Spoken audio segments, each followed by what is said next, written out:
Welcome to Old Money, a show dedicated to helping you build the trust fund you wish you were born with. Ladies who lunch, listen up. Life is not about looking rich. I want you to build a life and a legacy that feels rich in every sense of the word. If you're ready to stack cash, talk shop, and trade insider secrets, you're in the right place. These are the new rules to old money, so let's get after it.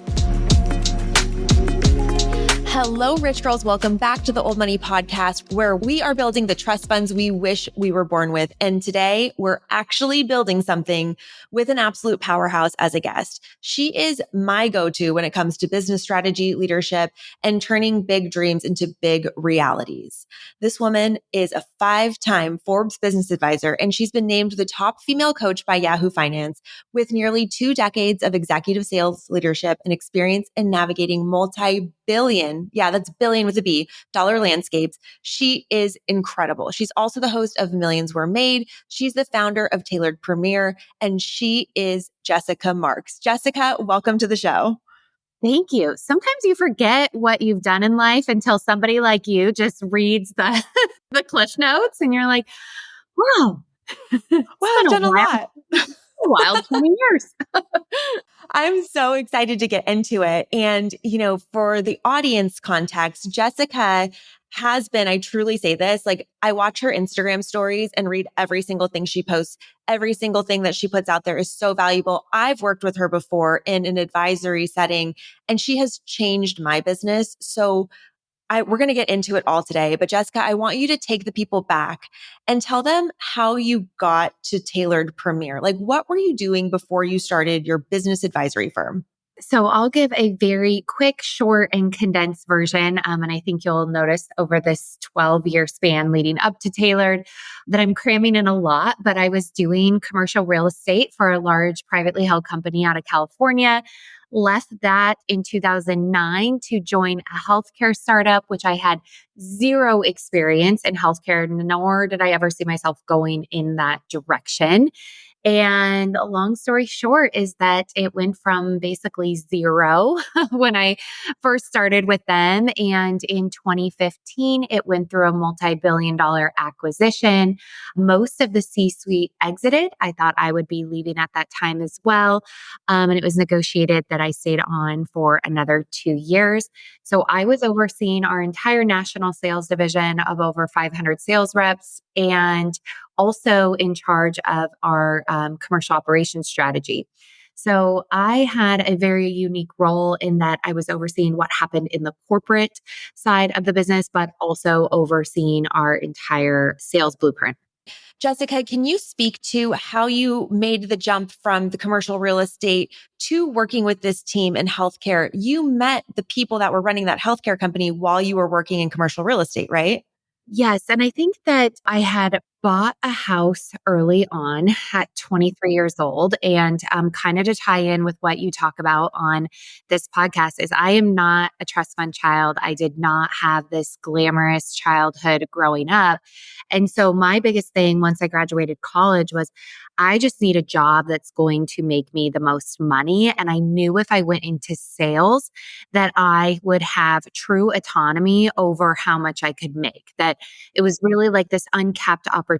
And if I worked, 12 hours versus 8 hours in a day, I knew I could close more deals. Really, that was my driver towards success was I just needed to build this new life. And I knew I had nobody to count on but myself, but I was willing to bet on myself every single time. And because I was 23 years old with a mortgage, luckily in the middle of a housing crisis, so I did get a very good deal on my first townhouse. I was scared to take a risk, but I knew that I had to at that point in order to really be able to keep growing in my career. Did I have this crystal clear picture of what that was going to look like in a company that was just starting? No, I didn't. And it was in those 9 years, we went from working around an old kitchen table, like literally something you see out of the movies, to being a, 4,500 person headcount company. We owned hundreds of thousands in square footage of lab and corporate space. And the company just continued to scale and boom, even during, a recession. We were first to market in the product that we were offering. So that was a huge hurdle, right? Getting people to buy a concept they had never heard of, especially in healthcare. And I think through all the experiences I had at that company, people see it as this like glamorous multi-billion-dollar business and growth and fast growth. But there was a lot of tumultuous times. And there was things the company went through that, in my late 20s, early 30s, I had no idea that companies even went through these types of things. But to be able to experience it as an executive and somebody that had earned that seat and had a voice at the table, I very much just poured myself into growing this business, but also growing myself at the same time. And so that's kind of how, it started. And I think when you talk to any executive, female or male, they'll tell you that there was just this underlying hunger that kept driving them forward, even when they couldn't see an opportunity or even when the promotion wasn't on the table, in order to either create these roles or create these opportunities for them to have an impact in the business, whatever that could look like. I'm obsessed. And I love the fact that you're so, I was going to make sales. I was going to support myself. I was going to do this stuff. You're clearly not a stranger to hard work nor afraid of it. And, as you're growing in this company, who's training you? How did you develop these skills? Was that something that you led yourself on? Did you have a mentor? What did that look like? So I was very lucky in that these weren't seasoned founders. I mean, they had started things, but nobody in this company that was building it said, I've built companies that have traded for millions of dollars or billions of dollars. And now I'm taking that money and I'm going to start this company. Like it really did start with a founder that was experiencing his own health crisis. And in those conversations with practitioners, developed this working with scientists and developing this technology. So I was lucky in that we were all kind of learning as we went. And there was nobody that said, I know exactly what I'm doing and we're going to follow this, blueprint on how we're going to get there. And so I didn't realize at the time that I was very strategic and that I could see things in a way that maybe other people couldn't see. And I was constantly thinking 10 steps ahead. And then I realized later I had to take some Gallup strengths assessment or whatever through some corporate initiative. And they're like, your number one strength is strategy. And that's when things kind of started to click like, okay, not everybody thinks this way. I also will say, like, through the highs and the lows, the peaks and the pits of building that company, I went from somebody that didn't have a ton of confidence growing up to it slowly started to make me more and more confident in that I was having these ideas and they were very receptive to these ideas and we were implementing them. But I also did a ton of research on my own. If they said something in a meeting and I didn't know what it meant, I was going to figure it out. And then eventually, obviously, once the business started to grow and we were further on, I had executive coaches that were at some of the top executive coaches in the world that I was able to work with. And then I was constantly pouring into myself personally because I knew in order to get to the level that I wanted to be at, I also needed to work on things personally and overcome some of the things that I had been through in my life that an executive coach was not going to be able to help me with. That's incredible. And I want to go back to like going back a little bit further to your childhood, because you mentioned like how you were brought up. And I want to get into the life that you live now with, your husband. You both are running multiple businesses. You have two amazing little kids. And I wonder what their experience is like of seeing you as entrepreneurs. But what was your experience growing up? You said you didn't have a lot of confidence. Did you have any exposure to entrepreneurship? Was this something that was in your family or just you? I mean, it was to a degree, but, I grew up with a single mom trying to raise two kids and kind of that situation of where, like, after school, we walked home from the bus stop and then tried to figure it out. And then she was trying to juggle everything. And no one ever really told me when I was little, like, you can be whatever. It was kind of like the very traditional, like you go to school, just get good grades, don't mess things up. There was a lot of pressure on me because my brother was kind of messing things up. And so it was very like I followed the rules and I followed the book. And then I went to college and then I graduated. And I just felt this undeniable like hunger within me of like, I would outwork anybody and I was willing to do it and I would hustle. Even in high school, like I tell this story now and people are like, that's insane. And now I kind of realize as a mom, like that is really weird. Like I would think that was weird if my daughter did it, but I got a job at a brand new 24-hour fitness when I was in high school. And I knew the busiest times of day were 4:30 a.m. to 7:30 a.m. and then 4 p.m. to 7 p.m. So I would get up before high school and I would go and I would work the front desk at the gym before school because I knew that's when I could sell the most protein shakes, bars, all the things that people grab on their way to work. And I would make commission off of that. So at 17 years old, I was number 6 of every 24-hour fitness front desk girl selling because I knew like that really made an impact on my paycheck because the hourly rate at that time was God knows what, like $7. Um, Yeah. so I started to see, okay, if I come in and work these shifts that no one wants to work, I'm so much money. And so I did. And I would go before school and I would go after school and I would work weekends on Saturday mornings.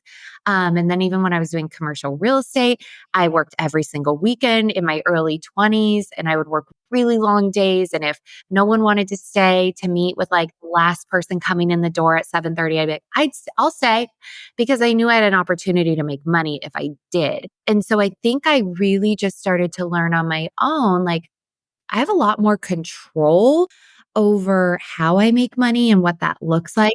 I'm able to do with it. And now there were times where it was very close on making my mortgage payment at 23 years old, but I just always trusted that I would bet on myself and I'd figure it out. And I'm still that way today. It's just in a whole different realm. When she says the Gallup Strength Finder said she's strategic, like I could tell you that she is the Bobby Fischer of business strategy. Like you just see things differently, Jessica. Every time we talk about my business, you'll say the thing that I'm like, oh yeah, duh. Why did I not think of that? And then on the other side of the coin, you say something that I've literally never even imagined before. You have so much business experience. You have gone through such intense lessons and growth and all these things. So you went through the commercial side, the healthcare side, and then what happened? You went to have some babies. And how did Tailored Premier come to be? Talk to us about that. Obviously, I did well as a healthcare executive, which kind of was a little bit of the golden handcuffs, where, oof, do I really leave this? Like at that point, I had some smooth sailing. I could pretty much do whatever come 2017. But I had really wanted to be a mom and I'd gone through 6 rounds of infertility and I finally got pregnant with my twins. And you have to understand when a company goes through acquisition, you then go through multiple CEOs and executives following that. So we were cycling through a few different CEOs, which was great. I got to work for some incredible, the former CEO of PepsiCo, AES, I mean, Tenet Healthcare, phenomenal men within the industry that really did teach me a lot. And I reported directly to them and created really great friendships. But I knew that there was no way I could keep working. I was still working like 100 hours a week, traveling a lot. And so I decided when I had my twins, let me just take a year or two, really enjoy being a mom, and then I'll figure out what's next. And what's next, it will probably be like a senior vice president of sales for probably a global company at that point. And so about, oh God, I don't even think it was 12 weeks into motherhood. I called my husband bawling and I'm like, this is not for me. I cannot do this. And so I actually reached out to the former president and COO of the company that I was with, and they were getting ready to start a new venture at that time, started consulting for them. And that's what really opened up my eyes that like, okay, I could actually do this and consult for multiple companies and really have this flexibility and still make it an impact. And so it kind of just naturally came about and I started getting more clients and then solidified it into a firm. and then made the decision to, I started to realize like a lot of women, and this is nothing against women, but a lot of women don't understand how to do this. Or there's not a lot of resources out there for them that's not very cookie cutter or templated that can give them this strategic edge of the fast growth that you had to have in 2018, 2019, pre-COVID. So I decided to niche down working with women, female founded companies. At one point, I told my husband, I don't think I can do this anymore. I think I need to go back to working with all men. This is like a little too emotional for me.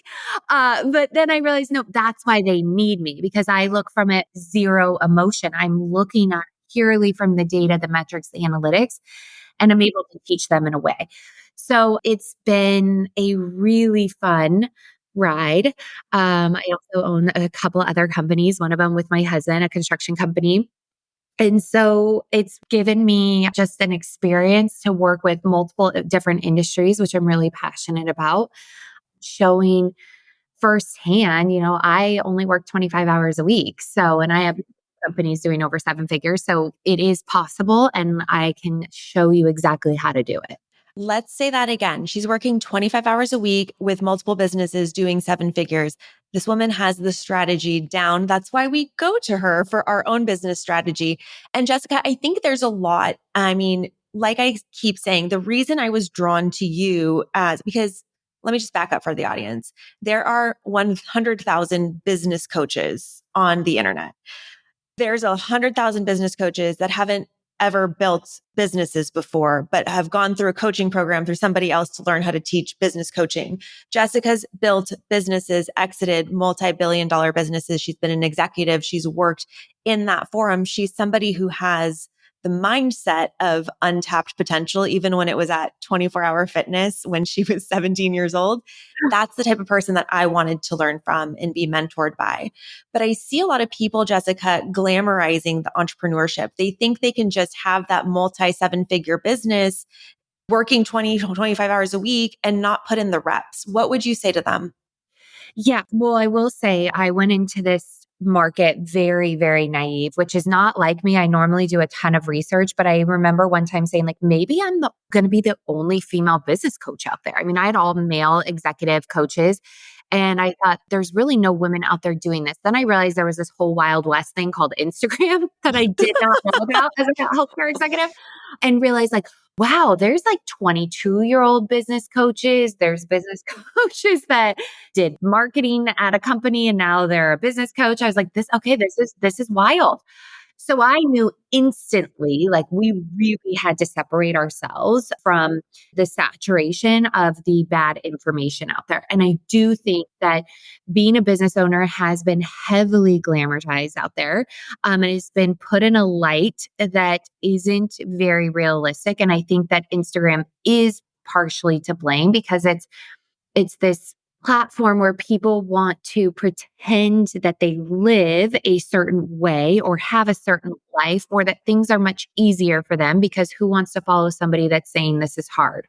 But business is hard. It will forever be hard. It is not easy. It's not for everyone. It shouldn't be for everybody, but there is absolutely zero data out there that ties the amount of hours worked to the amount of success people have. So let me say that again. Like the amount of hours you work does not dictate the amount of success you're going to have in business.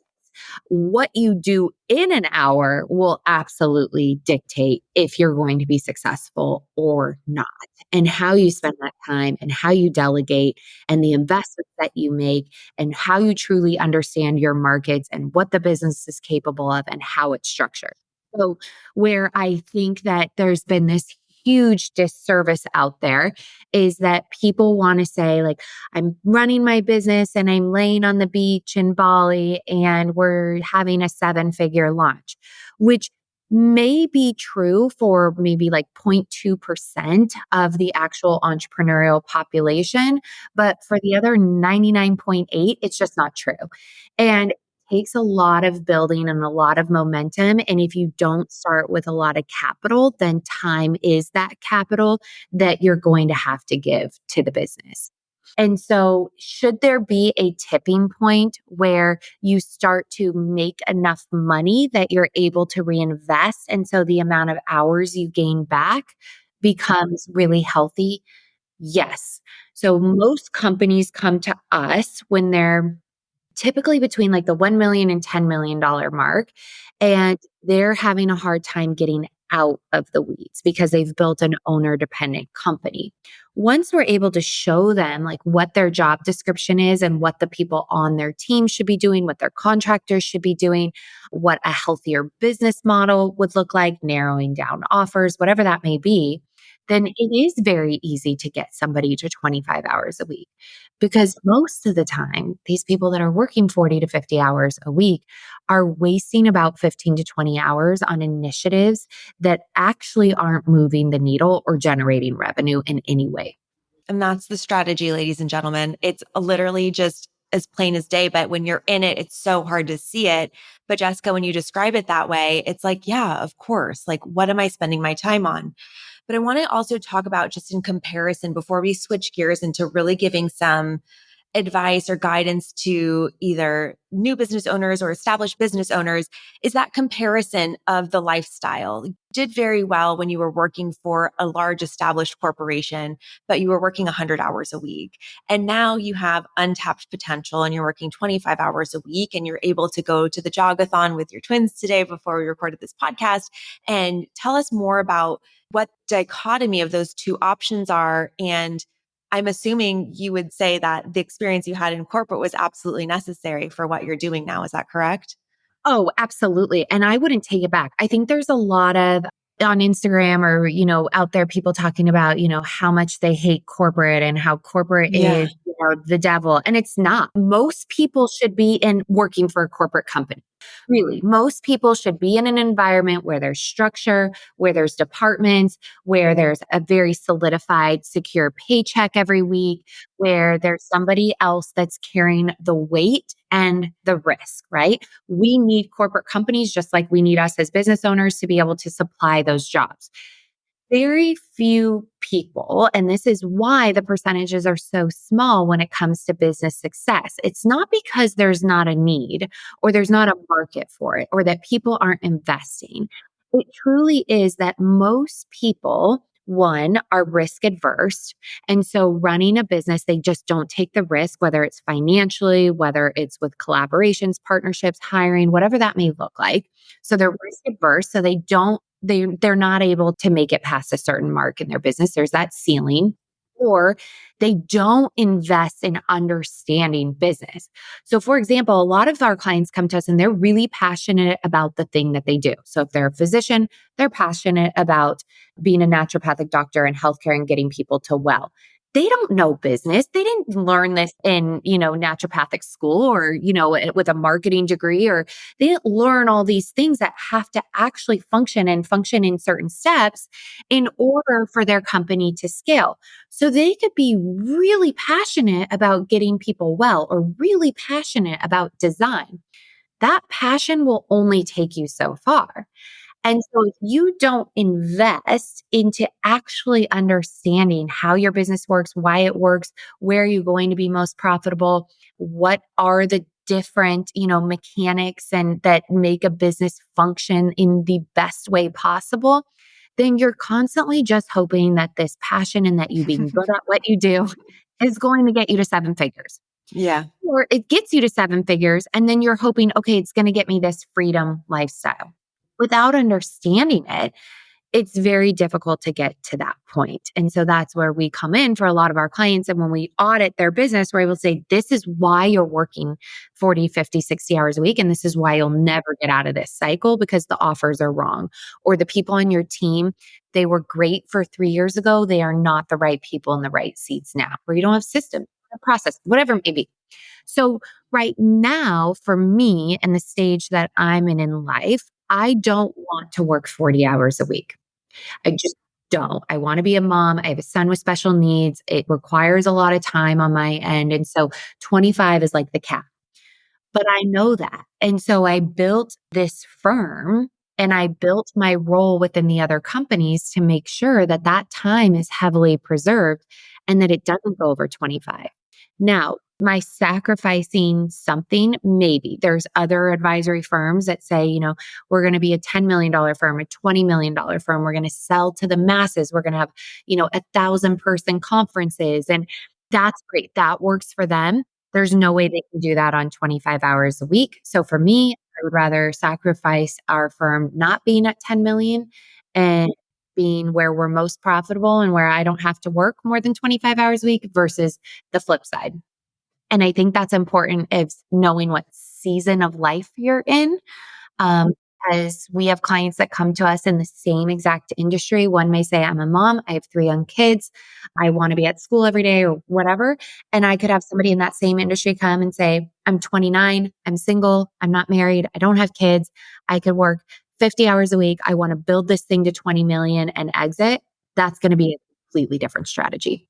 I'm obsessed. I think this is so important because it's something we talked a lot about on the show when it comes to budgets, for example, is everybody's always asking me, what's the percentage I should put to savings or investing or whatever? And I remind everyone, number one, I'm not a financial advisor and I don't know your numbers. But number two, that scenario is going to be different depending on what stage of life you're in, your savings rate, your spending rate, all that's going to be dependent on the type of life you're living and what stage you're in. And Jessica, one of the things that came through for me so clearly after we worked together was that I was building a business that it was a business I didn't even want because I had always been taught like, grow, get your team, get more clients, do these things. And I was so stressed out by it. And I realized through working with you that I don't want to have a volume shop. I don't want to have a ton of people on my team. I don't love to manage multiple levels. I just want to work directly with an artist and a client and people that I really like. And I figured out, and you helped me figure out the product offering so that I could make the income to do that thing without just like building to build. And that Yes. was huge for me. So that's the problem too with the online space and all of the advice out there is that they're not taking into consideration your personal goals, right? Or you just as a person in general. Like they're saying, grow, do these 5 steps, take this course, implement this, do it exactly how I did it, and you'll have my success. And that's just not the case, right? Because if you don't actually look at, so for us, we always look at the first thing we ask after we audit a company is, okay, where do you want to be 12 months from now? And fine, the finders automatically start talking about the company. I'm like, no, not the company, you. If the company didn't exist, where do you want to be? What are some of your personal goals? What do you want to invest in? What do you want your days to look like?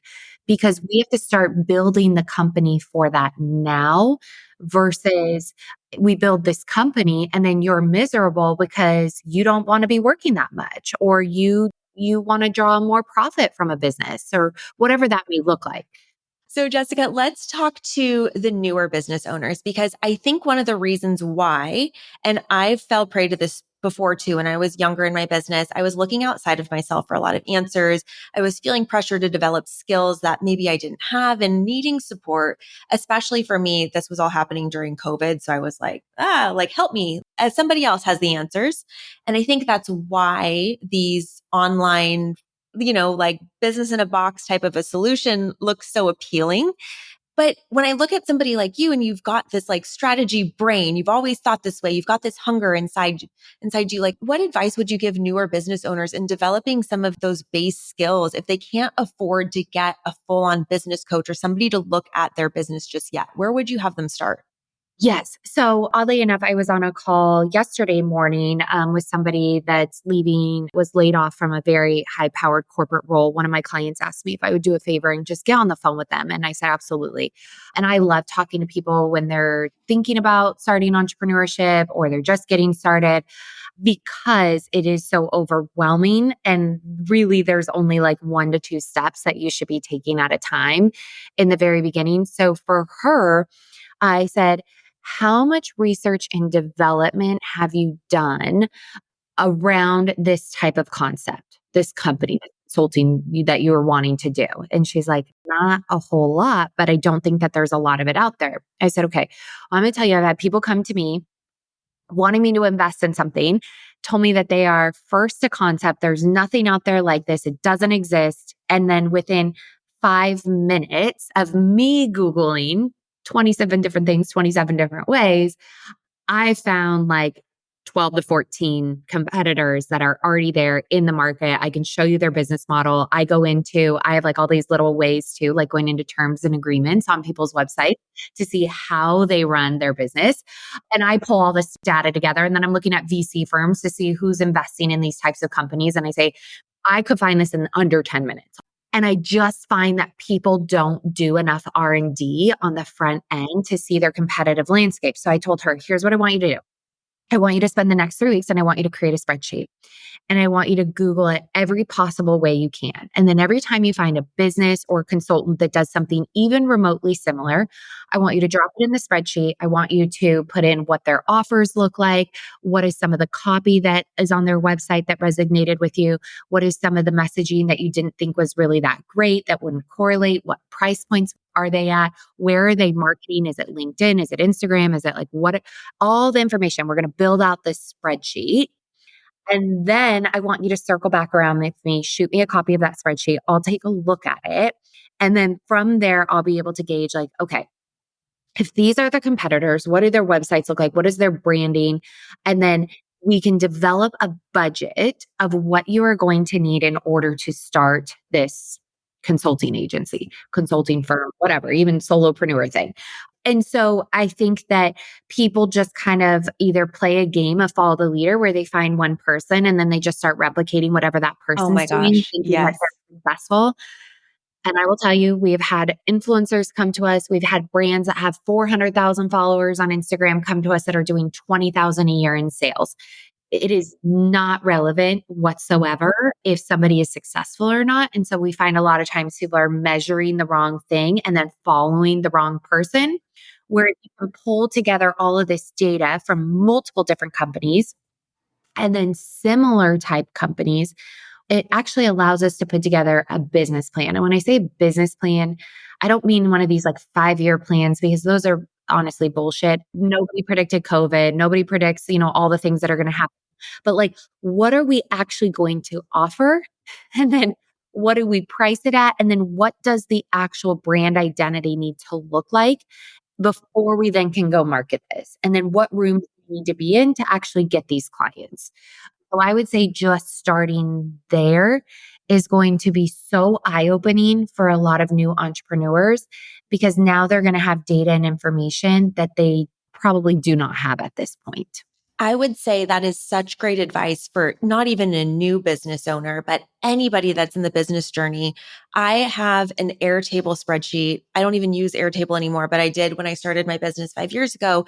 And I did just that. I was like, okay, who are all the marketing firms in the real estate space? Who are all the social media firms in San Diego? Like, who am I competing against? And what's been crazy is I've been maintaining this spreadsheet for 5 years and more than half of the businesses don't exist anymore. They're gone. They're gone. Yeah. And I'm like looking for their website and I'm like, oh, that doesn't exist anymore.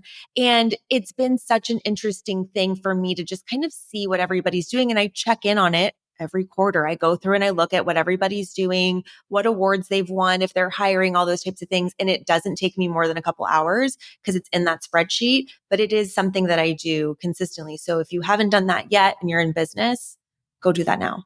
Yeah. And we do it for every new client that comes on. We're doing their competitive landscape research too, because we want to know what are their potential leads comparing them to, right? So most people are doing their research or should be doing their research at this point. So for example, I was just hiring a new functional medicine doctor for my son, and I'm looking at like who does pediatrics in San Diego, who targets exactly what I'm looking for when it comes to autism. And I'm comparing testimonials. I'm looking at their Google reviews. And so if one website has no information and I can't find anything, I'm not going to waste my time versus somebody who has white papers and case studies and testimonials and talks about their process. And so if the person that has no information would have just done a little bit more due diligence and research, they would have been automatically in competition with these other doctors that I'm researching.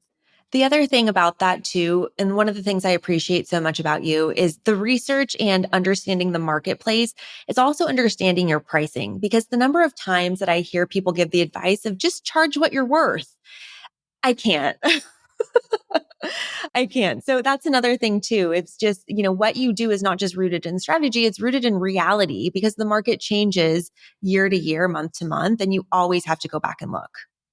You do, and you should be evolving as well, right? I mean, we're not charging what I charged 4 years ago, but we also didn't just make up prices every year of say like, okay, we're going to increase this year by 10% or we're increasing by 20%. We're looking at the value. We're looking at our own data and metrics and saying, we can easily justify this because the average client that works with us can see 6 figures of revenue growth in X amount of months. We're getting them a 5X ROI. So we're looking at all of those metrics and all of that data to really then create the pricing strategy and then what's included. And we know the margins on it. And so I think sometimes people will ask them like, where did you come up with this price? Or where did you come up with this offer? And they're like, I don't know. The number just felt good. I'm like, It's well, an what are angel number. number? I'm like, well, what are the margins? And they're like, I don't know. I have no idea what my overhead is on this. Or they're just factoring in their hours or their team's hours. And I'm like, no, there's a much higher cost to doing business. What is the acquisition cost to get the customer? And so once they start to understand it and you realize how important these numbers are, and they really give you the next steps forward, we find that a lot of business owners then start to love the data. I love the data because it, like you said, it takes all of the emotion out of it. It's just what's the number. And so speaking of numbers, this number that everybody's after, everybody that's in entrepreneurship is like trying to get to their first $1 million. And you work primarily with women between $1 and $10 million in revenue per year in their businesses. So we talked about starting up and what you would advise there and how some people make mistakes by not doing research. What are some of the biggest, I don't know, like mindset blocks that you see that prevent people from getting to that $1 million mark or beyond? Yes. Well, and first off, I do want to clarify like, not everybody should have the million as their goal. We've worked with companies who at 600 to 800,000, that is their, what I would say, their major profitability point.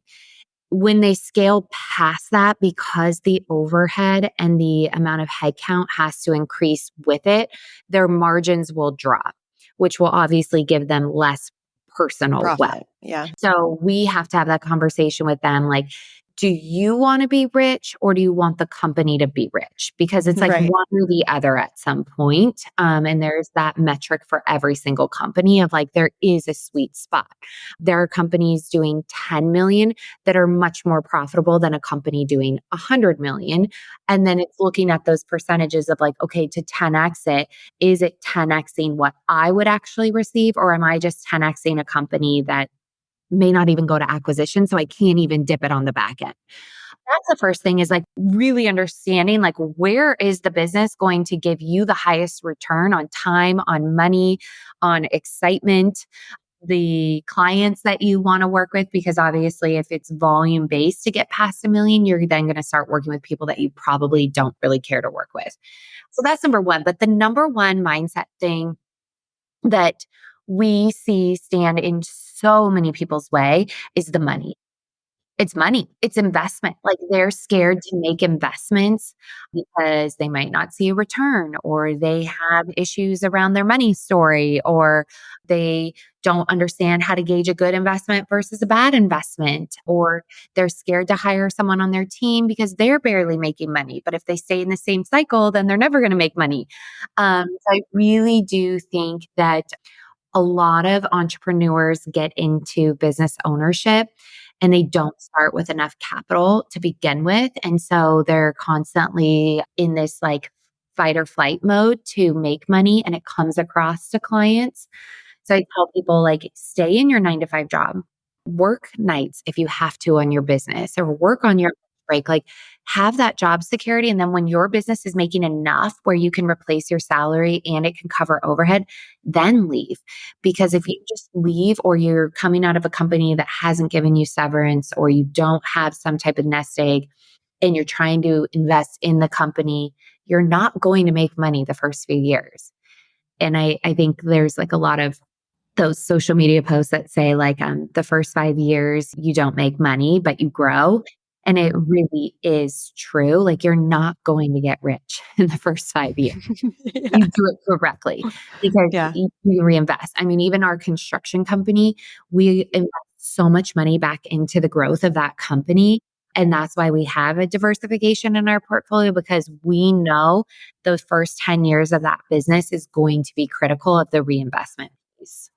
Yeah. I mean, you touched on something so important, and we're doing this out of order because your episode's going to come out. And then we're going to talk to the Matts on Old Money Podcast, who you introduced me to. So we're talking to the Matts all about exiting a company. And Matt Budden had this great formula or this framework where companies go through different stages. The first being viability. Like, can you get clients? Can you succeed with the products, the offerings that you have? Do you have a delivery service? Then you go into growth, where when you go into this next phase, like you might have a little bit, you're growing, you're getting more revenue, but maybe you have less profit because you're hiring more team members. You get into maturity, and then all of these metrics change again, right? Because once you get to maturity, okay, now you're at a little bit more of a stable place. You can increase your pricing, et cetera. So I think the interesting thing about this is everybody sees the end. Everybody sees the generational wealth. Everybody sees the Birkin bag. Everybody sees that look of the end of the business. But Yeah. along the way, all these metrics change as you go through these different stages of business. And you have to be able to weather all of those storms. Yeah. And I think it's important to realize too, people finance a Birkin bag. People, Yeah, it's so you know, true. I mean, it's like, you cannot gauge what people have as an indicator of wealth because I will tell you right now, our companies having zero debt is more important to me than anything else. Where, we have a 9-month runway at all times in business savings accounts, which when COVID hit, we were very calm because we knew, okay, we ride this out or we have the flexibility. And I think that you have to look at what are these people putting back into their companies or what are the decisions that they're making? Because I do think a lot of times people say, I'm going to fake it till I make it, or I'm going to buy it before I have it. Yep. And we used to laugh because a lot of our clients would go to these masterminds where they're like, we're going to have you drive a Ferrari. And I'm like, if you come to our retreat, like there's not going to be a Ferrari, but I will definitely you'll walk away knowing how you could buy a Ferrari if that's what you want to do and how to make the revenue to do it. Because that's where you're going to end up being very strategic. And I think if you look at some of the most successful business owners in the world and they all walked into a room, you wouldn't even know that they had money. I mean, it's like the Sam Waltons of the world and Walmart driving the same pickup truck every single day because he kept reinvesting back into the company and back into the brand. Generational wealth. Now his granddaughters have yachts and all the things. And it's, it went to the wayside and it's a shit show now. Like, but if you look at people that truly understand business, they know like I'm going to have to constantly and reinvest. And they're thinking about what is the next thing I can improve or what is the next hire I can make. If it's a stretch, that's okay because I know that this is going to make me more than it's costing me. It's so true. I love that reminder. The retreat I went to with you earlier this year, it's the exact same. Like, first of all, you say, you could be missing out on, not that you're saying you're missing out on it, but like could be building an advisory firm that's doing 10, 20 million, have a room full of 1,000 people. And I'm so grateful that you built what you built because it's perfect for somebody like me. It's more valuable for me to sit around a dinner table with 15 women and get to know all of them on a really personal, individual level. And nobody's there flexing bags or cars or even businesses. It's so collaborative and supportive and real. And honestly, one of the most beautiful experiences that I have in business that I can relate with these women and with you and learn and grow. It's incredible. Yeah, that's another, if I can add to what newer entrepreneurs, I'm sure people hear all the time, your network is your net worth. And it really is. I mean, I invest over 50,000 a year easily. Next year will probably be close to 100,000 in getting in rooms and getting in networks, not to pull business out of, but to be around men and women that have gone so much further than I have, and to learn and to consume, and then to be able to provide value to my clients. Because if they say, I'm looking for something so random, I can almost always say, I know a person that does that, or I can connect you with someone that for sure has a connection in this industry.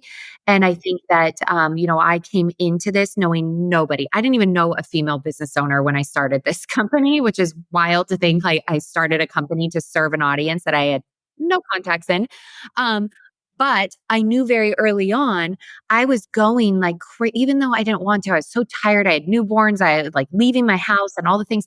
But I was like, if I don't start getting to know people and I don't start networking, this is going to take a very long time, because I am not going to dance on TikTok. So if you can also get out of your house, get off social media, get in rooms, have coffee chats. This week alone, I've had 3 coffee chats with phenomenal founders doing well into the 8 figures, just to say, like, how can we support one another? What do you have going on in your markets? Here's what we're seeing in our markets, and leveraging those connections to the best as possible. And I check in with people every week. I have a list of people that I go through.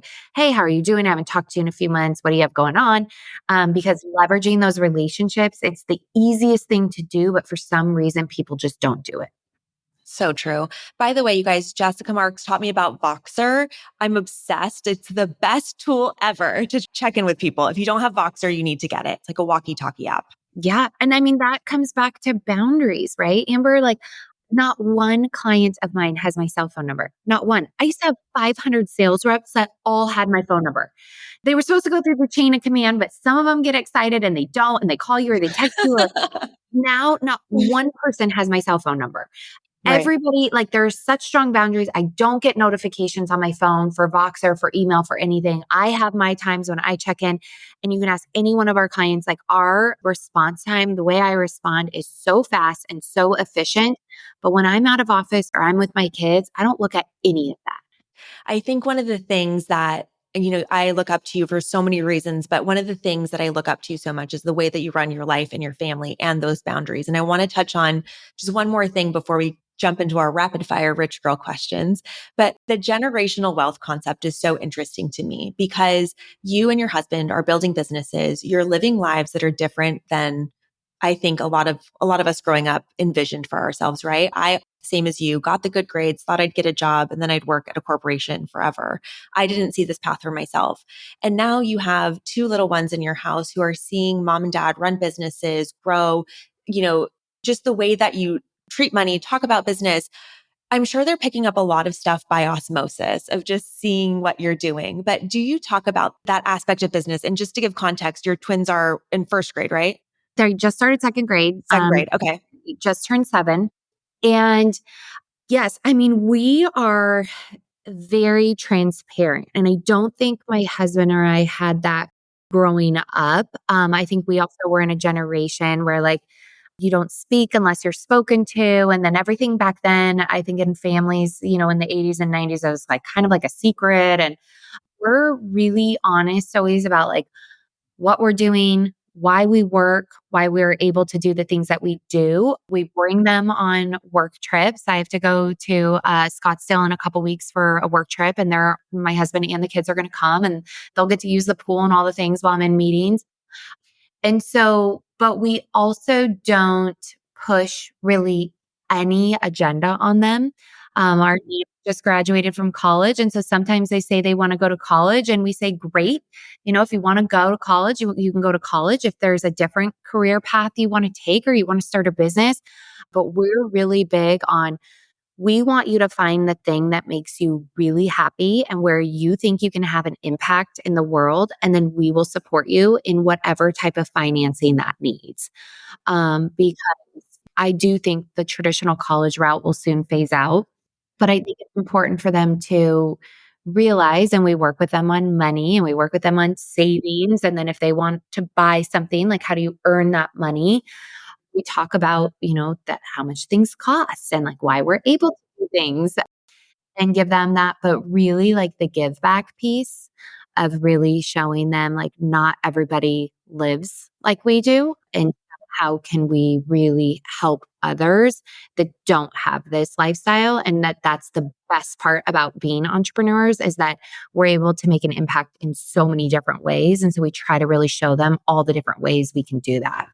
I love that. I really believe that the generational wealth piece, it doesn't have anything to do with the money in the bank. It has everything to do with what you learn, the habits, the mindsets, the opportunities, the ideas you get from your parents. And those little ones are so lucky to have you. That's going to be amazing for them to see them grow. So for our final segment of the day, rapid fire rich girl questions, I want to get to know a little bit more about you, Jessica. So I've got how many is it? 5 questions. First thing that comes to mind, I'd love to know, first one, what's your favorite place to vacation? Ooh. So my husband and I go to Cabo a lot with the kids. We got married in Cabo, and it's a close flight. But I would say our best vacations have either been Greece or Bora Bora. Oh, Bora Bora. That's exotic. I love it. Where did you get married in Cabo? The hotel's not there anymore because it's been hit by a hurricane Oh, in the last boo. 12 years since we got married. But now when we go to Cabo, we stay up in Puerto Los Cabos. So kind of like outside of all the like party town. We're not really in that phase anymore. Party town. That's also our favorite place to go as well, but we literally don't go to town. Yeah. So I get it. Yeah. What would you say is the best investment you've ever made? Oh, and myself, honestly. I've invested well into 6 figures into, I mean, like early on therapy. And then I think just any type of personal development, the life coaches, the mentors, the programs I've been involved in, because even though when I was younger, I said I would always bet on me, I could be the hardest worker in the room, that isn't necessarily the healthiest thing either. And so, really understanding, getting to know myself and how I operate and human design and all the different partnerships I've worked with that have like better explained why I do the things I do and how I can leverage that. It is something I will forever invest in myself because I feel like at every stage of life, even when I became a mom, I've never been a mom. How do you be a mom? Like, how do you be a good mom? And so I will forever invest in personal development. I will do it for my kids. If, somebody, a friend or family member came to me and said, I want to be better, I want to do so, I would invest in it for them because I think it's so life changing and your potential is uncapped once you really understand how you can operate. What is your guilty pleasure? I would say, and my husband would agree with this, that Real Housewives. I'm a Real Housewives fan. That always shocks people. But I love true crime and Real Housewives. I mean, it's the most random combination, but it's the only TV I watch. You made it on the right show, sister. It's all I talk about here. What advice would you give to 21-year-old you? Ooh, I think I would tell her just trust your gut every single time. Go with what your gut instinct tells you. It will all work itself out. You'll figure it out. And there's no mistakes or nothing that can happen to you in life that was not supposed to happen. And you will Ooh, either bounce back or you will take the lesson and you will turn it into something absolutely amazing. that's beautiful. Last one is what in your life makes you feel the wealthiest? Oh, my family and my marriage.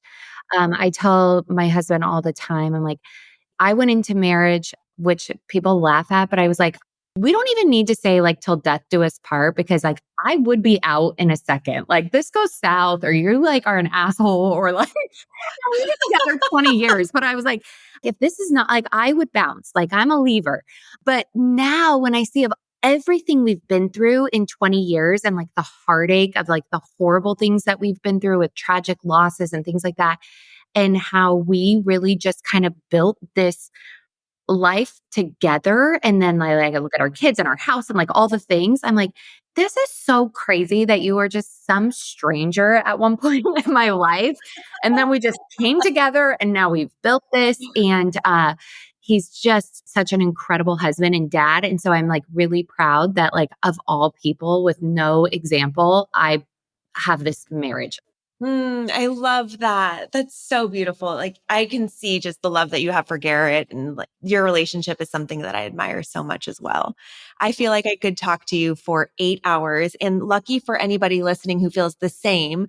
Jessica has a podcast of her own. It's called Millions Were Made. It is so fire. In fact, the episode that I was listening to this morning was the one with you and Kate Northrup talking all about money mindset. Yeah. That was a good one. So tell the audience how else they can find you, learn more about you, or work with you.